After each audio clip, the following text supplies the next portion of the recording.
To all who listen to this happy pod, welcome. My name is Noah Parker, and welcome to my world of wonder, where I am joined by my beautiful wife and co-host, Mrs. Adriana Parker.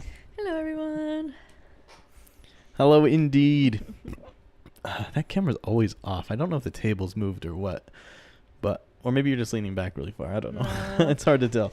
Yeah, but anyway, we are back with another episode of World the of podcast. Wonder. Yeah, it's crazy. We've been so consistent. I know. I think we've only missed a couple of weeks this season. I know. And it's because we've either been like physically incapable because we've been out of town. I guess we did kind of take a little break in January, I think, because I had to replace the software, the hardware we were using.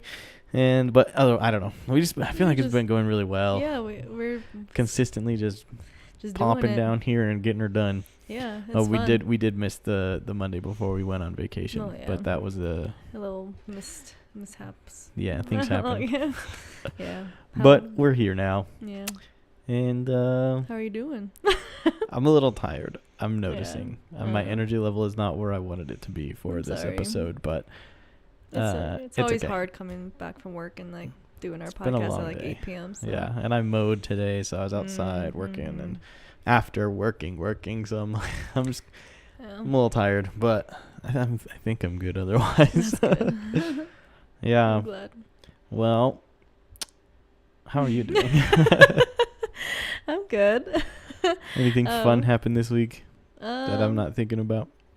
Well, last week we did a pretty fun things. We went to I think we mentioned it. Yeah, I think we talked about it last week. Yeah, but this week is your birthday, so that's true. We're doing more fun things this week. Yeah, more hiking, more nature.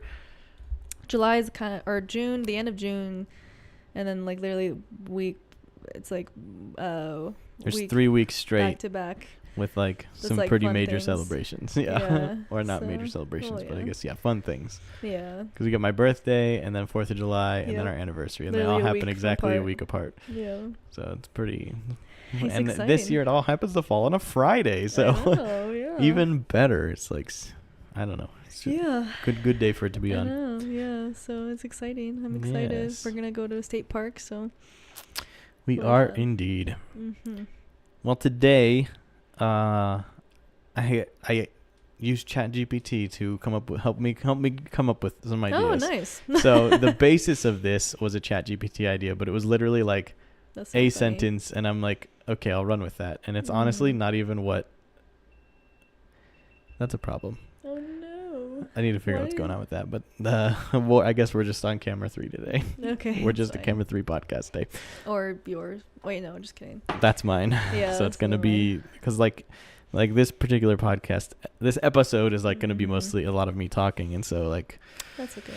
It's fine. We'll just be short the camera today and just go with this. I guess it's fine. Yeah. We need to get cameras sorted out. Apparently, I need to figure out why I did that, because it's just not supposed to do that. But maybe it's warm or something. I don't know. We'll figure it out. But anyway, basically, ChatGPT. I was like, help me come up with some topics, and it's like, oh well, since you live in Colorado and like you love Disney, like talk about how you plan a Disney trip.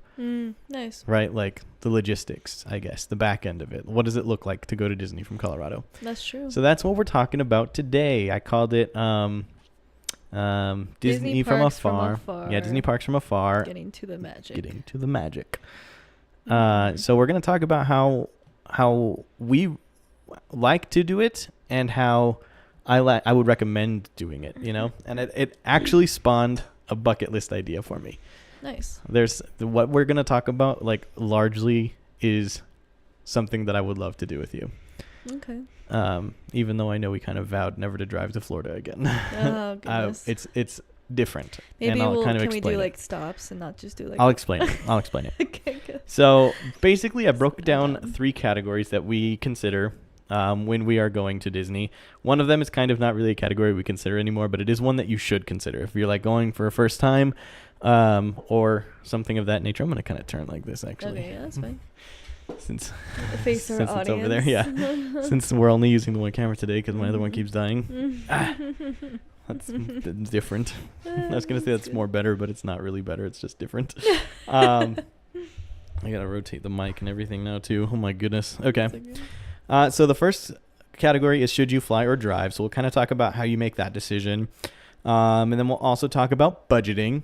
I have 3 different bullet points in the budgeting area, and it is largely like to do with the actual getting there part, less so when you're there. You know, the budget when you're there is going to be kind of different. Yeah, that's true. And then I guess a tip in there, and then finally where to stay. And that one's pretty simple because like we'll get there. I'll explain why that's really simple, but it's fun. And okay. So let's get into it. Ask me questions if you have them. Yeah. Jump in. You know, I kind of want to get rid of the table. I'm not gonna lie. Rid of this? Not table? like right now, but like maybe like during the season break. Yeah. Really? Yeah. Or at least get a smaller one, so I can sit more like this, I guess, regularly. That's funny. I don't know. I'm just we'll talk about it later because we are in the middle of podcasting. Yeah. Anyway. Cool. So the first question, should you fly or drive? And we're coming at it from the snowy state perspective, right? Because that's where we live. We live in Colorado, so. We have 4 seasons. Yes. 2.5. Yeah. We have summer and we have winter, and then we have like spring and fall that are like 50% winter and 50% summer. So basically we say coming from snowy states, the safest bet is to fly during snow season. And the main reason that I say that is because it will limit your delays, right? And it's a lot less scary to be in an airport and have your flight get canceled because there's too much snow on the runway than to get stranded in the middle of the interstate because you got snowed in somewhere. Yeah. In my opinion, it's a lot less scary. And just stressful. Like you're literally the one driving and everything, and can get into like accidents and stuff. And yeah. Whereas like stressful. Planes are so technologically advanced anymore. Like the pilots do stuff, but like realistically, those planes can take off and land by themselves. Like they're not going to do it if the runway is icy. Yeah. Right. But most major airports will have either a heated runway, so like it can't get icy. That's true. Or they have a really good cleaning crew. They'll keep up on it. There are times where it gets canceled. You might get delayed. Yeah. But at least you'll be in an airport. Right. And warm.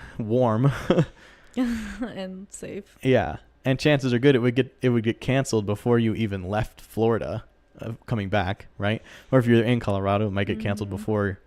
Like you would know. Like living in a snowy state, you're gonna know if your flight's in danger of being canceled, well before you end up at the airport and get stranded at the airport because it's too snowy. You know. True.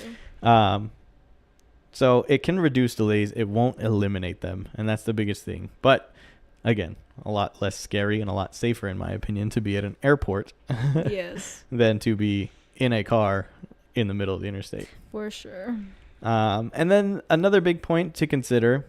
So for us, like, okay, we have, like I said earlier, we kind of vowed to really never drive to Florida again, which is a loose vow, and I'll get to that. It's just so much. It's just tiring. Yeah. So for us, go straight to Florida or from Colorado, and then with no like breaks or anything. You know, because that's how my family's always done it. When we drive to Florida, we drive to Florida. It's crazy. Basically, you stop for food, bathroom, and gas.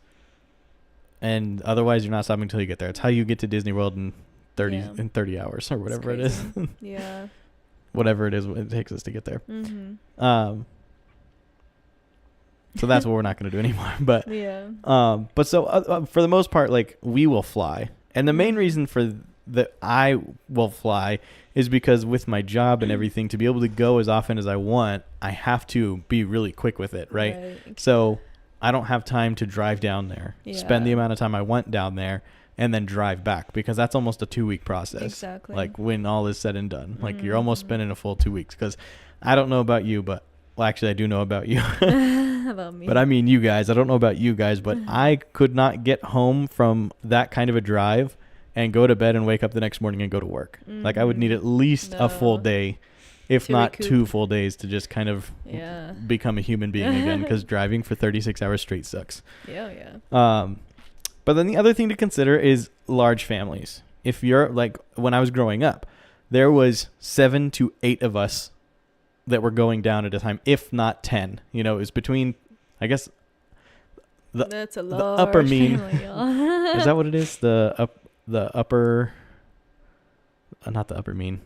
The upper limit, I guess, was 11, right? And the lower limit would be probably no less than 7, maybe 6. Yeah. Right? That are driving down. So that's a lot of airplane tickets. Yeah. That's a lot of money in airplane tickets.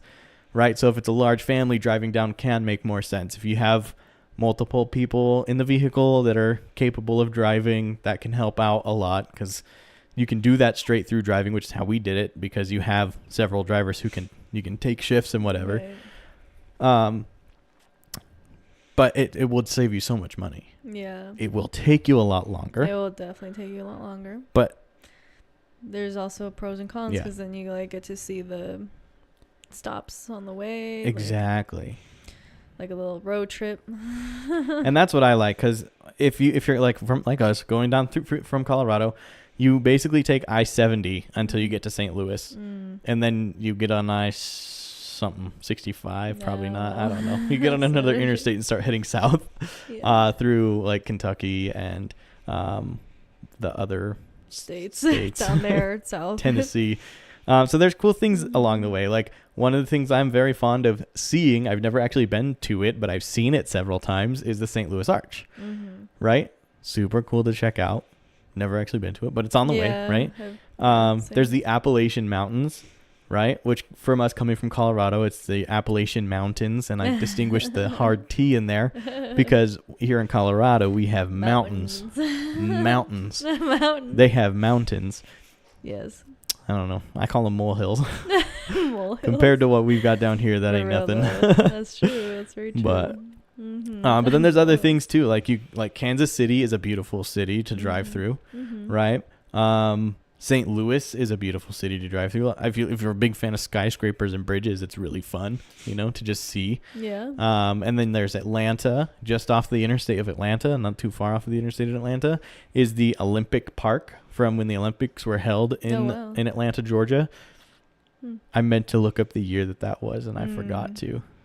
I feel like I know it subconsciously, but I'm not confident enough to say it out loud. So, so when the Olympics were held in Georgia, there's an Olympic Park up there you can go check out, and it's not that far out of the way. Like you could get off at an exit and even just drive by it and then get back on the interstate. Nice. It might not be that simple because it's a city, so you might have like some traffic issues, but I remember Buc-ee's being like oh yeah, we enjoyed Buc-ee's. I think you passed 2 or 3 Buc-ee's on our route. Colorado used to not have a Buc-ee's, but now we do. Yeah, so. Now we have one, and I'll tell you, boy, has it lost its what's the word? I had the word in my head, and then I started saying the sentence. Lost its luster. Yeah. I guess it's lost its charm. Right, because now. Don't get me wrong; those brisket sandwiches are good. Now I'm at a point where I'm like, they're good, but they're not good enough for me to go drive to get them. Yeah. And so now I care a lot less about them. Yeah, I think for me it was like just the excitement of like a huge gas station, and I mean it is cool. It's a big old gas station. It's neat, but I don't know. So that's a thing. Lots of things to see. So that's a good reason to drive. But if you can afford it and you want the ease of it, then just fly. Yeah. I prefer flying myself. Yeah.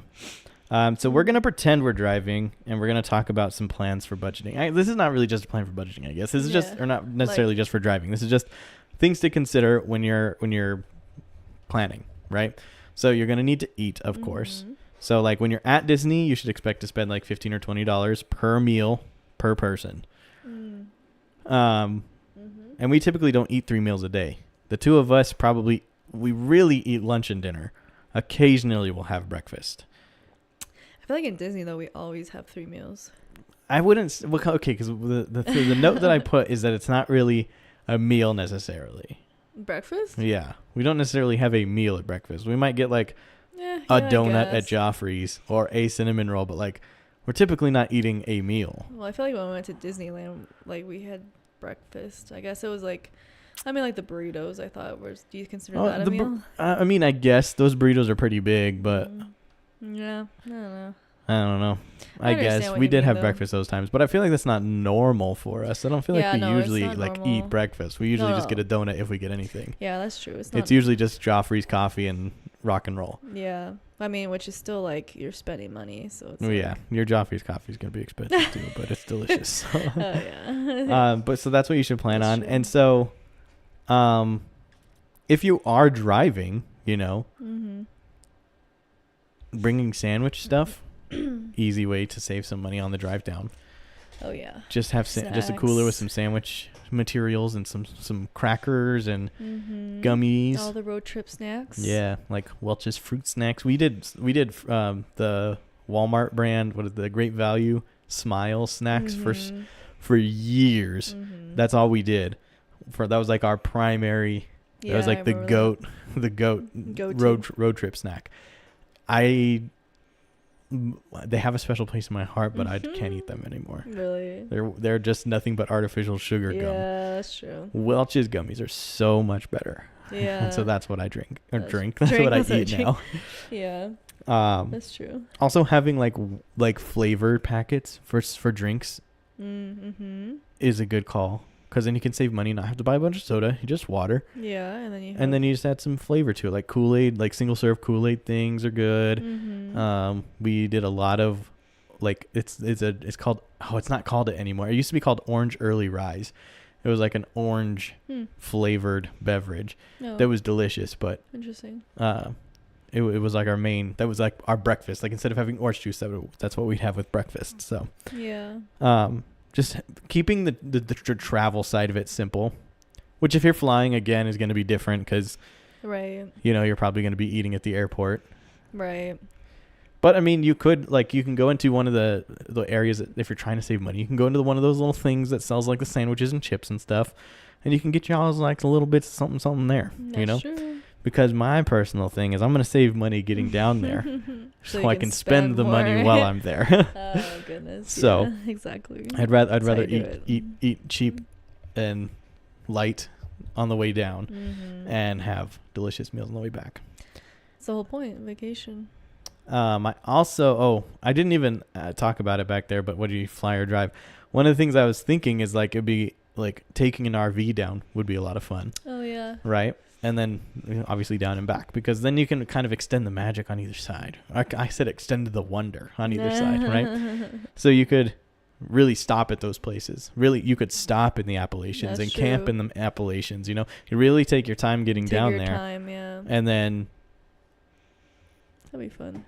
I'll get to it at the end. So I talked about eating and gear for the RV. And then you also need to make sure that you're like ready to go. As far as like gas goes, like you're going to need to have a budget for fuel in your vehicle. Yeah. And what we always did is we would look up like the median cost of whichever grade fuel we use on the way down there. And we kind of erred on the higher side and just assumed that it was going to cost that much in this stretch, and we knew the gas the fuel economy of our car. So we knew about how far we would go before we had to get gas. So we kind of knew where we were going to stop. So those are good things to keep in mind. Like find out how far you can go on a tank of gas in your car. Try to make decisions ahead of time what cities you're planning on stopping in rather than being reactive and being like, oh crap, I have to stop to get gas right away. Right. Yeah. Because then you can we are big fan, like we're King Soopers people, right? So we get our gas at King Soopers. So being able to plan ahead and know where those King Soopers are, or Kroger's as they are down when you get further south. Because we get fuel points. We save money on the fuel that way. So knowing where those are ahead of time and being able to plan to stop there, hopefully, is the goal. So try to keep those things in mind. If you don't know how to find that information out, find someone who does. And it's probably gonna be different too for like it will. And that's the thing. It's different for just everyone, and also like especially if you have like a electric vehicle or because then you're looking for charging stations, not gas stations. That's Granted, different. most of the time they're buddied up, but it's not a guarantee. So I wonder if electric vehicles are like good for road trips, like long road trips. There's some people who have done the Cannonball Run in electric vehicles. The Cannonball Run is from New York City to... Doesn't it just like take a while to charge your car and stuff? Yeah. But it depends, you know. There's a lot of factors that go into all that. So, because like Tesla fast superchargers can charge fast, relatively fast, but I'm not versed enough in all that to know exactly like time frames or anything. Yeah. But know your car, you know. Exactly. And if you're driving a Tesla, it will tell you when you map it. When you put it in the map, it'll tell you where you need to stop to charge. Yeah. Oh, and so then when you get like your rough estimate of how much fuel it's going to take, I would try to add at least $100 more on top of it, just in case. Just for emergencies. Yeah.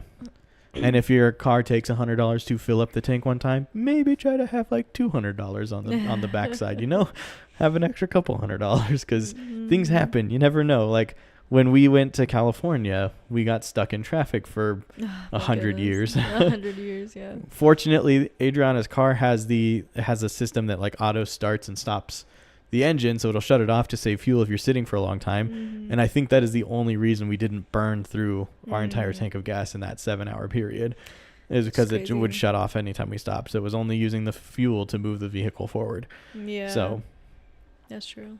That probably would have turned it off if yeah. If it didn't do it, I would have done it myself, honestly. But yeah. But yeah. So then my next tip, I guess this is less of a budgeting thing and more just a tip. Before you go on any kind of a road trip, I recommend and strongly encourage you guys, actually, if you're thinking about going on a road trip, to take your vehicle somewhere to get a pre-trip safety check done. I go to Les Schwab because they do it for free, and that's where I buy my tires from. Yes. So I'll go to Les Schwab and have them do their free pre-trip safety check, and they'll kind of look at the undercarriage of the vehicle, your shocks, your springs, and I don't know exactly what they look at, honestly, but I know it's like some of that, like the front end stuff. That's good. Tire wear and everything. They'll look at that stuff and tell you like if you have anything you need to fix before you go on the road trip. And then yeah. But even if you get that done and they give you a green light, like I said, I use Les Schwab. But if you have a preferred mechanic, maybe see if they do them. I don't know. I don't know who does them. I don't know. Like I could probably take my car to Toyota, and they'd probably do it, but I don't know. They might charge me though. See, Les Schwab I know is free, so that's true.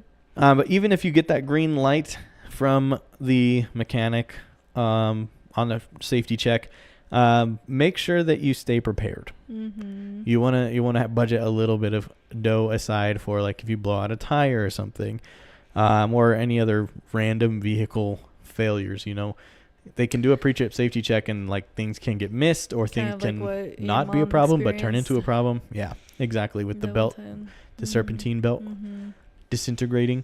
That's crazy. Or whatever it was, the water pump failing, whatever. Yeah. That could happen because it might not look that bad when they're doing the inspection, and then when you're driving a vehicle for 36 hours straight, things can get worn out a little bit faster. So stay prepared, carry additional funds just to make sure. You never know. And it's always good to be prepared.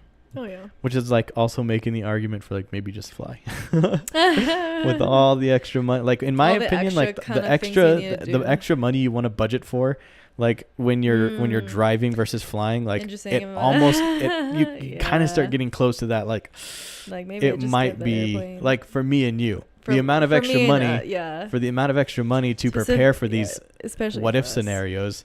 Now we're in that like, no, it's way cheaper for us to fly.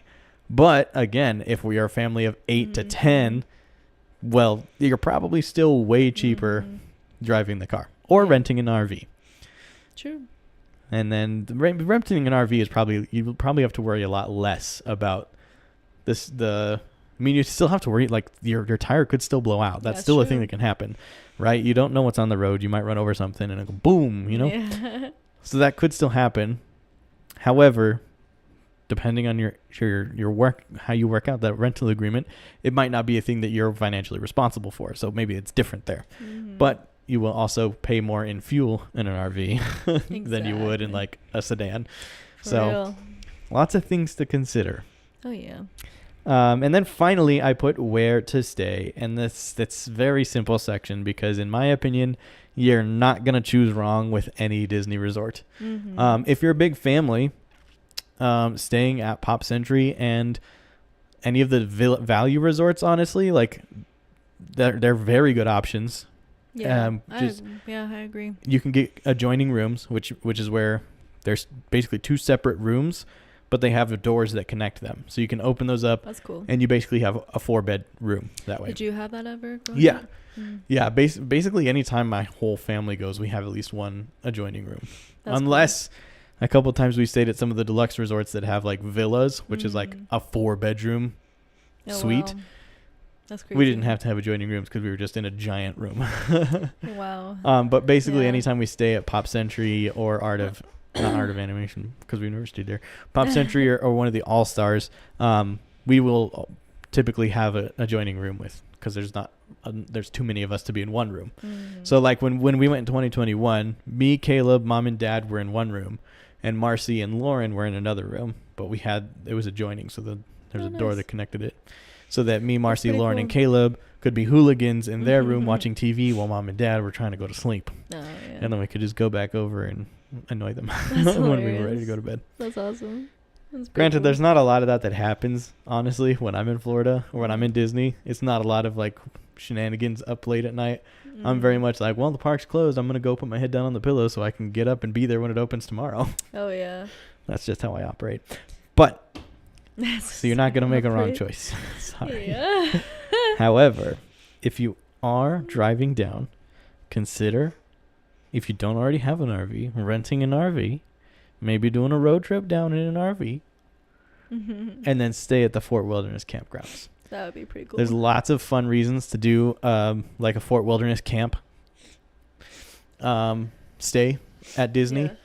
Yeah. One of the things I like about it is, I mean, if you're renting an RV, maybe it's not quite the same, but it's a familiar environment or a more comfortable environment. You're more secluded still from other people. One of the things I like is most RVs have some kind of a kitchen, right? So you at least have a microwave, right? Or a stove maybe.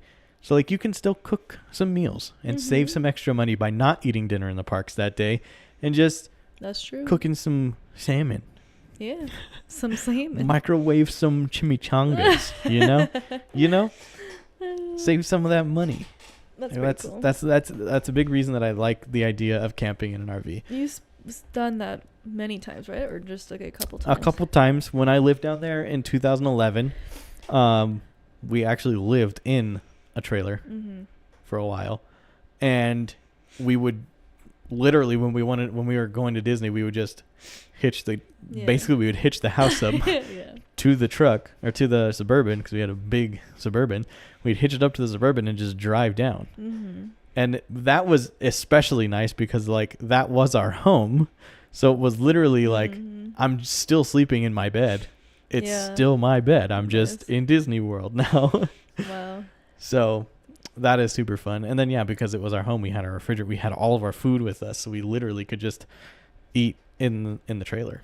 How many times did you I distinctly remember doing that twice. Okay. Like camp at the Fort Wilderness. I've camped at Fort Wilderness probably 4 or 5 times. Nice. I think. The other times were in a tent. And I'm actually looking forward to doing it again. And I think that's what I'm planning on doing, at least for 1 or 2 nights when I'm there in September. Yeah. Is to do a tent camp, just me. Cool. But in order for that to work, we have to buy a tent. Yeah. And it has to be small enough that it fits in my suitcase. Yeah. That's the weird thing. That's the weird thing to me is camping in a tent. Well, we're going to buy a tent for our anniversary. We have to buy a tent. Yes, we're buying a tent. But I'm just hoping we can get one small and light enough that I can do that. If I can't, it's not that big of a deal because, it is kind of, I guess. Buy 2 tents. We're not buying 2 tents. Okay. Why would we buy 2 tents? I don't know. Where's the second tent come from? Like, you need a smaller tent. I don't think that'll be a problem. I think we'll be fine. I lost my train of thought. But you're saying that it would be a problem? Or if we couldn't get one? It could be. If it doesn't fit in the suitcase, we might just have to scrap the idea for now. Because Mom and Dad have a tent that I could use, but the issue is I don't think they'll be down there with me the whole time. So I would have the tent with no way to get it back to them. Yeah. And then I would just get stuck with it or have to ship it back to them from Disney. And that would be annoying. It'd be kind of funny though. That would be. But I don't know, the idea of camping. So that's what I was kind of talking about earlier. It's created a new bucket list thing for me that I want to do. I don't know when. It'll probably be a few years probably. Mm-hmm. But I would love to either buy an RV or rent an RV and do a road trip down to Florida. But it's gonna have to be a thing where we have like 2 or 3, like 2 or 3 2 or 3 weeks total, where we're just taking our time getting down there. We can take more scenic routes. Maybe we don't have to go down I-70. We don't have to go through the towns we go through. We can pull off. We can take big tangents off the interstate to go to see this thing. You know, I don't have any examples in my head right now, but yeah, I know what you mean. But like really take our time getting down there, and then enjoy our week or whatever in Disney World, and then really take our time coming back. Nice. Like that would be really fun. I could do that. Yeah. I couldn't do another 36-hour straight down drive. I agree. I think I could do that too. Yeah. That'd be fun. But doing it that way, I think I could drive down to Florida again. Yeah. It'd be really fun. I would love to just buy an RV. I would love to own one, because then it would be more fun and we could use it whenever we wanted to and do a lot of things. Yeah. But we'll see. Yeah. The future holds. Indeed. That's cool though. Well, that's fun. That's how to get to the magic. Okay. I think is what I said. Or yes. Getting to the magic from Colorado. Our point of view. And if you have any questions on like other options, I guess, or like if you have any recommendations, or maybe you live in a different state and you're like, how does this look for me?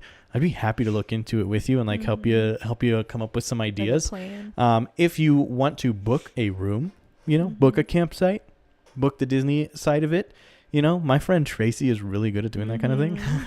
Shout out to Tracy. Shout out Tracy. We love you. But yeah, To Infinity and Beyond Travel. She can help you actually plan the Disney part of the vacation. And then you can just drive down, It's a lot of fun. Okay. It is time for everyone's favorite segment. What's going on in Mickey's neck of the woods? Going on. For all I know, this is everybody's least favorite segment. But we do have a little bit of stuff goings on, and I need this actually. I can't pick it up. I apologize for all my yawns. I'm so sleepy all of a sudden. Yeah, I'm hitting a wall a little bit myself. I'm not gonna lie, but I feel like I was hitting that wall before we started. Oy vey. So there's really only like 2 things to talk about today. Okay. And it's something that I need to probably start looking at sources for more than just Disney Parks news. Because I feel like it's not as rich as I would like it to be. Like maybe like all over the world? I mean like Disney movies and just Disney, Yeah, I know what you mean. Okay. But I feel like I talked about this last week, so there might only be one thing, but I'm still going to do it here. Hello. There we go. And that is that Test Track 3.0 is officially got an opening date. I cannot remember if I talked about this last week. The Test Track. The fact that the post is 1 week old makes me think I did.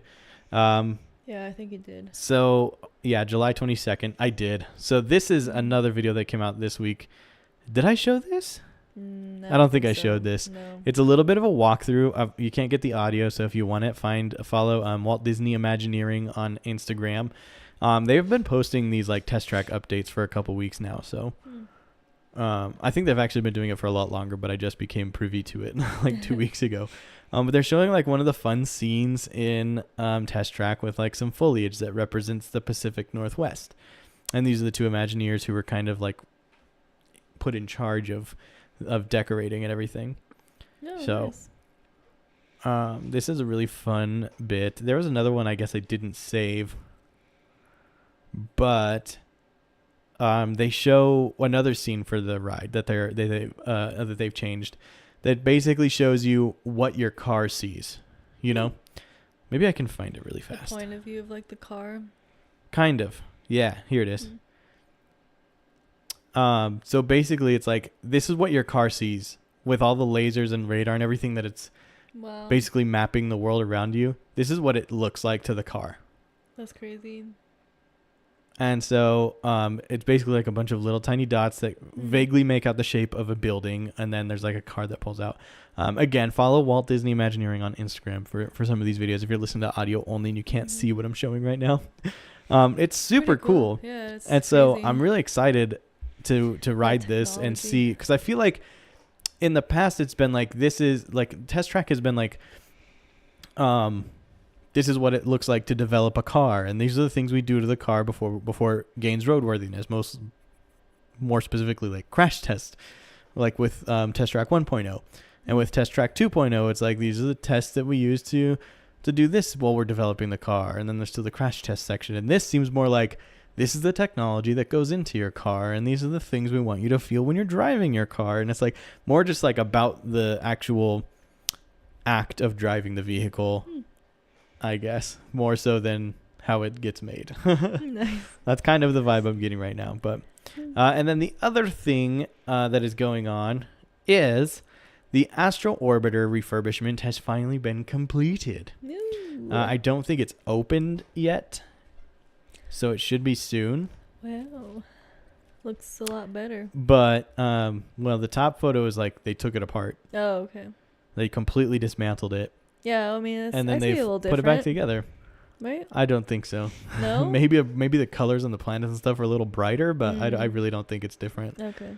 Maybe those little orbs, the white orbs up on the ride thing, maybe that right there. Maybe that's a little cleaner now, but I feel like I don't know. They do that sometimes. They just when they refurbish indoor rides, like it's hard to see what they're doing, but I feel like it's nearly that a lot of times they're just completely dismantling it. Maybe not so much like Rock and Roller Coaster. I don't think they're dismantling the track every time they refurb it. Yeah. But sometimes Wow. that's what the refurb is. They dismantle the track and polish it up. But they were doing some tests with it. So that is really cool. Thank you, Disney Food Blog, for being in the parks and keeping us all updated on the goings on.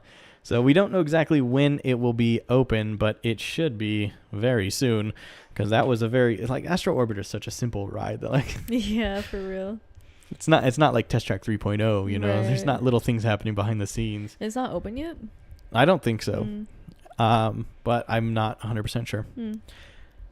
Interesting. I always do that stinger at the end of the segment too, and I'm not going to today because I can't figure out how to link it into it. The Mickey's Neck of the Woods song. No. I can't ever figure out how to lead into it correctly, so I've given up on it. That is what's going on. I guess that makes sense. That's fine. It doesn't matter. I guess time. You're right. Because that's what's going on in Mickey's Neck of the Woods. And then I guess just conclude it like that. Yeah, I don't know. I like that. Next time, maybe we'll try it. That was the segment of. I don't know. It's too many words. Oh my goodness. It's fine. Well, thank you guys so much for joining us tonight on Noah Parker's World of Wonder. If you are watching the video version or the live streamed version, first of all, thank you for joining us on the live stream. Not a lot of people do, but we appreciate it when you can. But if you're watching later on, thank you so much for stopping by. Make sure you leave a like and share it with your friends and family. And if you're listening to the audio-only version of this podcast, we do offer a video version over on YouTube. You can find it on youtube.com/Noah Parker _channel. And there is honestly some debate in my head whether the audio-only version continues. After the next season break, we might switch over strictly to video. Okay. So I don't know yet. It's kind of up in the air because it's not that hard to do. Yeah. It's not like I'm taking like an extra 4 hours out of my life to do it, you know. Right. So maybe I don't know. But it's also like it's just not a lot of traction over there. We get a lot more traction over here on YouTube. So it'd be kind of nice to kind of consolidate. But I get that some people don't want just the video, so they want the audio only version. So I guess we'll continue to do it for now. There we go. But in the meantime, you guys can follow us on our social media pages on TikTok, Instagram, and Facebook at Noah Parker's World of Wonder. We've been posting, like Adriana has posted for like almost 2 years now, probably. Well, maybe not 2 years, I guess. Probably about a year and a half.